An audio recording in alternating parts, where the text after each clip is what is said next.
Cumprimento a igreja com a paz do Senhor. É com imensa alegria que eu venho aqui hoje, a convite do pastor Adalto, pela segunda vez para estar pregando nesse altar. Já estava muito feliz com o convite de vir pregar, mas eu não sabia que hoje teria essa unção, teria essa consagração, na qual o Senhor me capacita a partir de agora a ser uma missionária.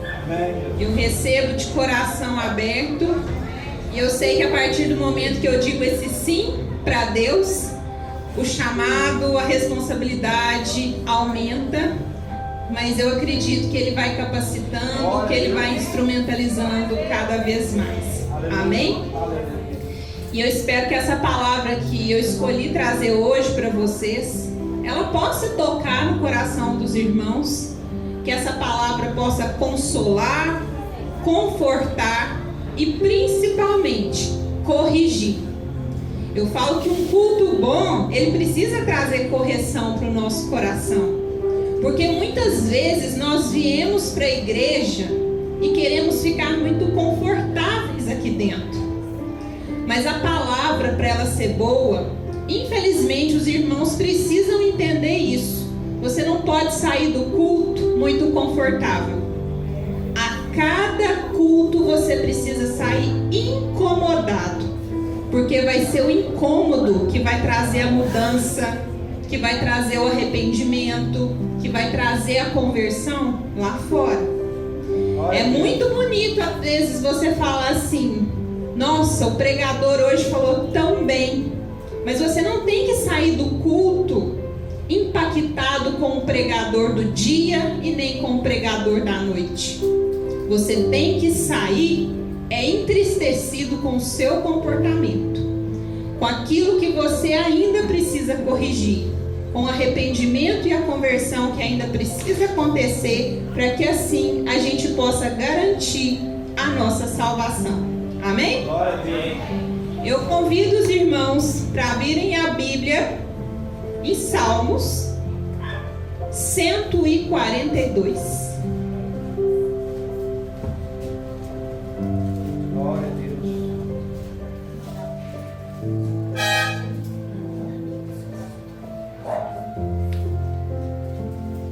Amém?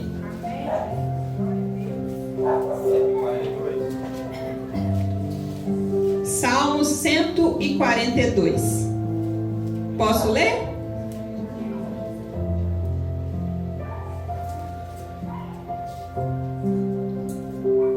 Glória a Deus.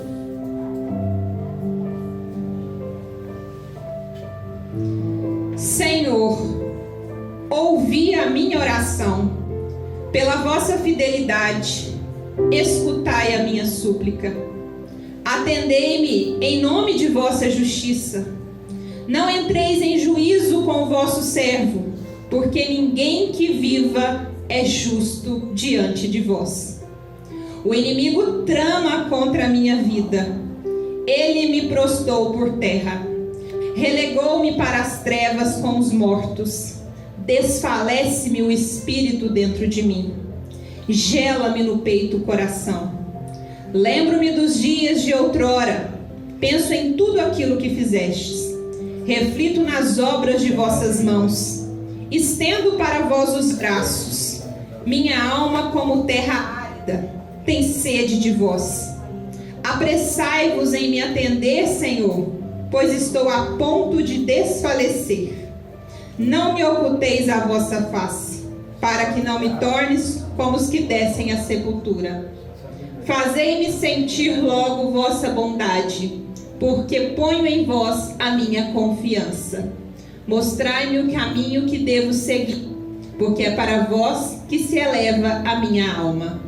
Livrai-me, Senhor, de meus inimigos, porque é em vós que ponho a minha esperança. Ensinai-me a fazer vossa vontade, pois sois o meu Deus. Que vosso espírito de bondade me conduza pelo caminho reto. Por amor de vosso nome, Senhor, conservai minha vida. Em nome de vossa clemência, livrai minha alma. de suas angústias e exterminai todos os que oprimem, pois sou vosso servo. Amém? Amém, Jesus. 142? Isso.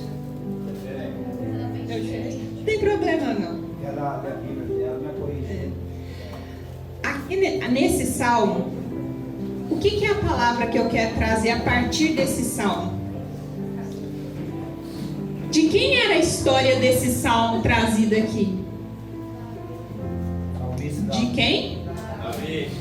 E o que Davi estava neste salmo lamentando? Contra os inimigos dele. Davi é conhecido na Bíblia como um grande guerreiro, como um homem bravo, como um justiceiro, um homem que não temia nada, um homem que para fazer justiça muitas vezes não poupava nem crianças. Porém, ocorreu um momento em que Davi precisou se esconder. E aonde é que Davi foi se esconder? Na caverna de Adulão. E por que Davi foi se esconder? Justo aquele homem bravo, aquele homem justiceiro, aquele homem que não temia nada, ele estava se escondendo de quem? Seus inimigos. Principalmente de Saul. Vamos voltar lá na história de Davi um pouquinho para a gente entender de quem nós estamos falando nesse momento. Davi era filho de Jessé, eram 8 irmãos e Davi era o mais novo dos seus irmãos. E dentre esses irmãos, os mais velhos, isso na Bíblia já é tradicional, que o irmão mais velho é aquele responsável por cuidar da casa, aquele que vai, na falta do pai, honrar pelas heranças que vão ficar. Só que Davi, ele era um pastor de ovelhas. E os irmãos mais velhos eram soldados de Saul. Saul era o rei de Israel. E Davi, embora estava lá pastoreando as suas ovelhinhas, ele, com um pouco que lhe tinha sido oferecido, aquele cargo de pastorear as ovelhas, por mais que aquilo na época, diante dos irmãos que eram soldados fortes de Saul, ele nunca questionou aquela pequena função que foi oferecida para ele, que era de pastorear ovelhas.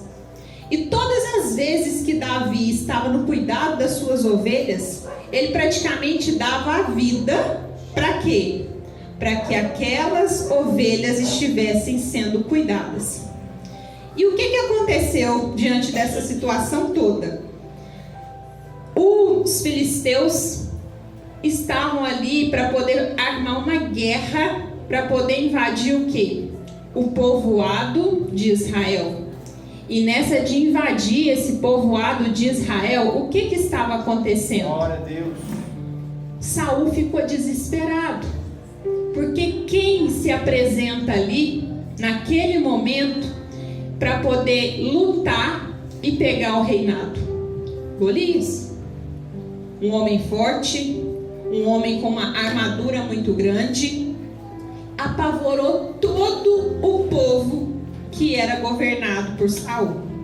E eles fazendo suas reuniões, e Davi lá pastoreando as suas ovelhas, principalmente os seus irmãos mais velhos. Chega Davi, já estava lá vez ou outra dentro do reino de Saul, tocando harpa, porque a sua música agradava, inclusive fazia com que o rei dormisse. Ele fala: o que está acontecendo aqui? E o pessoal não dando muita trela para ele, que era isso que estava acontecendo. Ninguém estava dando trela para Davi, porque Davi em estatura, gente, era pequenininho, tinha tamanho não.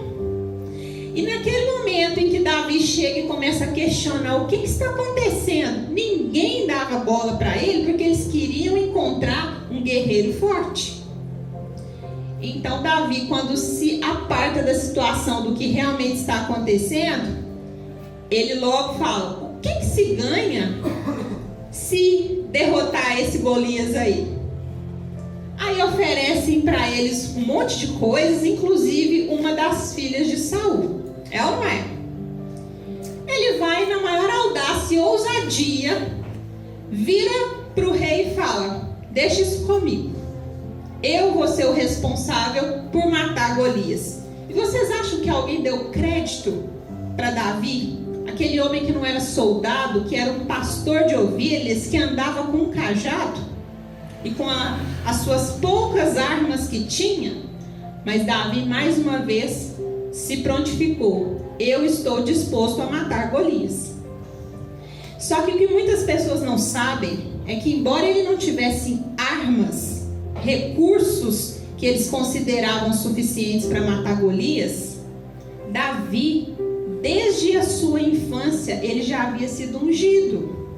Ungido para ser o quê? Rei. Só que mesmo ele sendo ungido por 3 vezes, mas desde a infância, em nenhum momento ele ficou correndo atrás desse reinado. Ele esperou vivenciar os processos. Ele não quis queimar etapas. E ele continuou. Até que ele teve a oportunidade de ver essa situação. E o rei, acredito que pensando na situação assim, eu não tenho outro soldado aqui que realmente possa matar esse Golias, eu vou dar oportunidade para Davi. E assim ele fez. Só que o mais interessante ainda dessa história é que, por Davi ser pequeno, as pessoas não davam credibilidade para ele. O que o rei ofereceu para ele, o rei Saul? A armadura dele. Falou: Davi, para você se proteger, para que você possa estar mais forte, para poder enfrentar Golias, eu vou te oferecer a minha armadura. E Davi, para não desagradar o rei, o que ele fez? Vestiu. Só que no momento que ele vestiu aquela armadura que o rei providenciou para ele, ele mal conseguiu sair do lugar. Ele não conseguia andar. Então ele fala para o rei: eu não estou habituado com isso aqui. Eu não consigo lutar com essa armadura. Então eu preciso ir do jeito que eu dou conta. Que é aquilo que ele já fazia, que era pastorear, que era andar com o seu cajado. Então o que Davi fez? Ele abaixou, pegou 5 pedrinhas e falou: essas são as minhas armas. E assim ele foi. E no que ele foi, o Golias ainda zomba da cara dele: é você mesmo que vai me enfrentar? Porque não era de se acreditar. Um homem que estava com uma armadura muito poderosa, um tamanho estrondoso, e chega Davi com 5 pedrinhas e um cajado e fala que vai enfrentá-lo. Mas naquele momento, o que Davi fala para aquele homem? Eu estou aqui revestido da proteção do Senhor. O que eu preciso eu já tenho. Não vai ser minha arma que vai me honrar. O que vai me honrar aqui é aquilo que foi consagrado a mim desde quando eu era criança. Glória a Deus. E o que Davi fez? Acertou essa pedrinha na fonte de Golias. E o que aconteceu com Golias? Caiu. E no momento em que ele cai, Davi vai lá, tira a espada dele e corta a sua cabeça. Naquele momento, ele faz exatamente aquilo que os soldados de Saul deveriam fazer, mas não estavam preparados. Aquele pastorzinho de ovelhas, que ficava lá no campo, que foi o homem que enfrentou Golias. Glória a Deus. Glória a Deus. E no momento em que ele faz isso, o que acontece? Saul vira e fala: quem é esse homem? Quem é você? É filho de quem? Sabe o que é mais interessante nesse momento? Davi, ele era um novato, ele era um desconhecido para Saul, gente. Ele já ia na casa dele. Ele tocava a harpa para Saul dormir. Todos os dias ele pastoreava suas ovelhas, mas ainda assim ele ia para a casa do rei, estava lá tocando para ele, mas o rei nunca deu valor. O rei nunca o reconheceu. No momento em que ele mata Golias, o rei quer o quê? Saber quem é. É a hora que você começa a ser visto. É a hora que você começa a ser reconhecido. Só que Davi mudou, ele não era o mesmo. Não era o mesmo? O que mudou? Ele era o mesmo de antes. Antes ele apenas fez aquilo que os outros deveriam ter feito. E por que eu escolhi essa palavra para hoje? Para falar para vocês da perseguição, da força do inimigo. Muitas vezes vocês estão achando que os inimigos são apenas os demônios. Muitas vezes o seu inimigo está dentro da sua casa, está comendo com você na mesma mesa. A pessoa está do seu lado, mas você não consegue observar. Como assim, Fabiola? O inimigo? Não estou entendendo, porque até então Davi nunca havia incomodado Saul. Mas no momento em que ele mata Golias, ele começa a receber o quê? Prestígio e reconhecimento. E o povo começa o quê? A ver Davi de uma forma diferente. As pessoas começam a olhar para esse homem de uma forma diferenciada. A chegar ao ponto de Davi começar a provocar um sentimento que não existia anteriormente em Saul, que era o quê? A inveja. A inveja do rei. Um pastor de ovelhas começa a ser alvo de inveja de um rei. E nesse momento, Davi começa a ser perseguido. E nessa de ser perseguido, ele vai se esconder na caverna, lá na caverna de Adulão. E no momento em que ele está lá, ele vive os seus momentos de maiores angústias, desespero, depressão, tristeza. Davi estava ali falando: Senhor, por que os meus inimigos me atacam? Por que os meus inimigos estão fazendo isso? Justo eu que quis apenas ajudar, e agora olha a situação em que pé que está. E assim acontece com todos nós. Todas as vezes que nós subimos em algum nível, todas as vezes que você passa de alguma fase, que você está em um lugar onde outros gostariam de estar, se prepara. A perseguição vai vir. E não pense que a perseguição também está só dentro de casa, como eu falei. O pior, ela acontece dentro da igreja. Pastores sendo perseguidos, obreiros, diáconos, pregadores de um modo geral. As pessoas querem estar aqui em cima muitas vezes, mas elas esquecem que, assim como Davi, muitas vezes a gente começa de onde? Pastoreando. E quem aqui quer pagar o preço de começar no arado ali, ó, de pequeno? Fazer visita na casa dos outros, orar pelo seu irmão, de você às vezes pregar para 2, 3 pessoas, mas se não for para subir no altar num dia de culto que tem 50, 100 pessoas, eu não vou, eu não quero. As reuniões da igreja nunca participa e depois vem questionar. Vem falar. O Senhor hoje fala em corações aqui. Tenho missões para todos vocês, mas para de desejar aquilo que eu não coloquei para você. É você tentando fazer como Saul, colocar uma armadura que não te serve. Existe a armadura que foi feita para cada um. Davi lutou com as pedras que tinha. E tem gente aqui que Deus preparou para lutar com pedra e essa pessoa está tentando insistir em lutar com espada. E é a hora que a gente precisa pensar no processo que nos tira da caverna. Porque todos nós aqui vamos ter momentos que estaremos assim como Davi, presos na caverna. Quem conhece aquele louvor, que ele é um salmo, muitas pessoas não sabem. O choro dura, mas a alegria. O choro dura uma noite, mas a alegria. O que essa palavra quer dizer? O choro dura uma noite. O que é a noite, gente? É a caverna. É o momento de treva. É o momento que eu estou angustiado, que eu estou aflito, que eu não sei o que fazer. que a depressão parece que vai me consumir, eu estou ali angustiado, desesperado. E o que é a alegria que vem pela manhã? O momento que eu saio das trevas, o momento que eu vejo a luz. Só que esse processo entre trevas e luz, ele é individual. Pode ser que o pastor vai sair da caverna dele em um dia.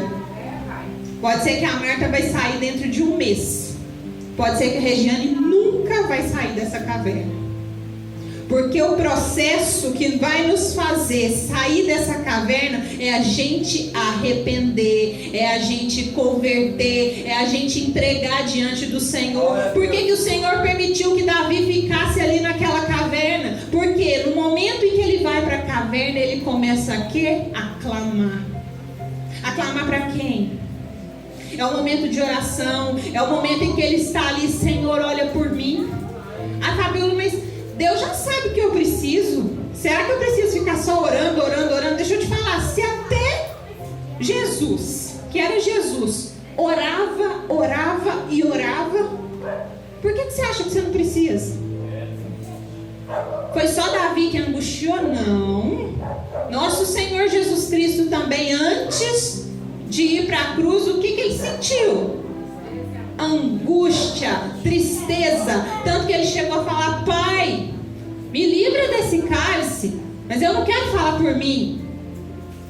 Ele chegou a tentar até negociar aquilo, mas ele viu que a vontade do Pai precisava prevalecer, e naquele momento o que ele fez? Vou orar. Ele se coloca em oração. Jesus precisou orar no momento de angústia. Ele precisou estar ali na presença. E você que está lá na sua casa angustiado, você dá mais força para aquilo que você sente do que para aquilo que Deus pode fazer na sua vida. Quantas pessoas aqui dão força demais para o sentimento que tem e esquece que somente Deus pode curar, pode aliviar. É aquele bálsamo que você precisa muitas vezes. É assim como diz lá em 2 Coríntios: a tristeza, segundo Deus, produz arrependimento. A tristeza, segundo o mundo, produz a morte. Que morte que é essa? Quando fala em morte na Bíblia, as pessoas pensam só numa morte física. Não. Às vezes eu sou só um corpo vagando pela rua, mas as pessoas não conseguem sentir em mim a presença viva do Espírito Santo. Eu fico tão preso na minha dor, na minha tristeza, na minha angústia, naquilo que eu estou sentindo, que eu não consigo entender o propósito. Que aquele sofrimento vai acelerar o meu processo. Dores aceleram o nosso processo, nos fazem chegar aonde a gente precisa estar. Glória a Deus, aleluia. Quantas pessoas aqui estão aprisionadas nas emoções? E aí com isso vocês se distraem. Eu nunca vi uma geração tão distraída como a geração que nós estamos vivenciando hoje. Tem pessoas aqui que conseguem chegar em casa, ligar a televisão, pega o celular, mexe no computador, liga o som ao mesmo tempo, e quando você vai ver o que essa pessoa está fazendo, ela não está prestando atenção em nenhum daqueles estímulos, mas ela precisa de barulho. Por que hoje o brasileiro sofre tanto com insônia, dificuldade para dormir? Porque dormir é o momento em que eu preciso o quê? Desacelerar. Eu preciso desligar o telefone, eu preciso apagar a luz. E é o momento em que eu estou sozinho comigo mesmo. E é nesse momento de estar sozinho comigo mesmo que eu deveria aproveitar para fazer o quê? Orar. Orar, orar, orar. E quantas pessoas aqui têm pagado esse preço? De oração. A pessoa tem a capacidade de maratonar 10 episódios de série na Netflix. Não levanta para ir no banheiro. Não bebe água.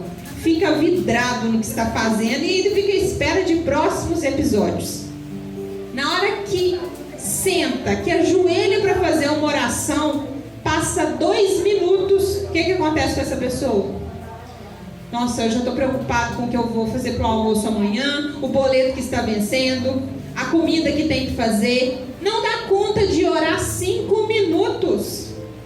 Glória a Deus. O que tem sido as nossas prioridades na vida?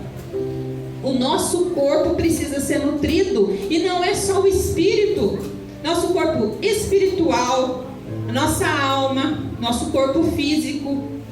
E o que vai nos nutrir de corpo físico? Tem um monte de gente desequilibrada aqui, porque só foca em uma área. Hoje as academias estão cheias de pessoas o quê? Cuidando do corpo físico. Carregam pesos e mais pesos. Mas pessoas tão fragilizadas. Termina um relacionamento, parece que vai morrer. Não vai dar conta de lidar com aquilo. E vai para a academia e coloca um monte de peso no lombo. São os fortes fisicamente. Enquanto existem outras pessoas que ficam presas somente o quê? Na alma, as emoções, a ansiedade que consome, que tudo que vê na geladeira tem que comer, que come o dia inteiro. Tem gente que acha que porque não bebe, aí aquilo que não bebe tem que comer. Come. Bebe também refrigerante desenfreadamente. Ou seja, eu não tenho controle das minhas emoções. A minha ansiedade é que me controla. Aquilo que eu sinto é maior do que eu. E o que tem nutrido o meu espírito? Porque o que nutre o nosso espírito é o quê? Palavra. Meditação na palavra. Jejum. Oração. Essas 3 áreas precisam estar em harmonia para quê? Para que o corpo, o espírito, a alma estejam totalmente preservados para o dia da salvação. Glória a Deus. E nós estamos prontos? Glória. Estamos prontos para esse momento? Aqui hoje, essa palavra está incomodando você a usar a arma que você tem, se contentar com ela, fazer bom uso dela. Não se via Davi questionar hora nenhuma por ser um pastor de ovelhas. E esse pastorzinho de ovelhas, olha onde ele chegou. Quer dizer que Davi não pecou? Pecou. Mas o que diferenciava ele de Saul? O coração, o arrependimento, o pedir desculpa. O crente tem uma mania muito errada de achar que tem que pedir desculpa só para quem? Para Deus. Eu posso errar, por isso que vivo no pecado. Porque depois dobra o joelho e fala pedir perdão para Deus. E o outro, como é que fica? Está lá no seu casamento, seu relacionamento, falou grosseiramente com a sua companheira, com o seu marido. Não, depois eu pedi perdão para Deus. E o sentimento do outro? Cadê eu tendo a caridade? Cadê eu olhando para essa pessoa com amorosidade e falar assim, olha aqui, eu preciso melhorar. Olha aqui, o que eu falei para você, eu sei que te ofendeu, então eu estou voltando atrás, mas é um tal de bater no peito. Eu não peço desculpa, se quiser que venha atrás de mim. Que amor é esse? Que Cristo é esse que vive em você? Porque o que diferenciava Davi de Saul era exatamente isso, porque Saul tinha consciência que ele estava fazendo, mas ele não conseguia passar por cima de quê? Do seu orgulho, do seu ego. Então que a gente não venha fazer como ele, porque Davi, por mais que ele errava, pecava, mas ele reconhecia. E quantas pessoas aqui diante do outro, a culpa sempre é do outro. E quando eu fico caçando culpado, eu me coloco no lugar de vítima. E vítimas não fazem nada, fica só no lugar de coitadinho. Coitadinho, querendo atenção, querendo que as pessoas fiquem dando colo. Chega, tá na hora de agir, tá na hora de fazer alguma coisa. Tá na hora de você sair desse lugar de conforto, de comodidade, para que as coisas possam vir a acontecer na sua vida. Amém? Eu agradeço a minha oportunidade e as palmas louvo o Senhor.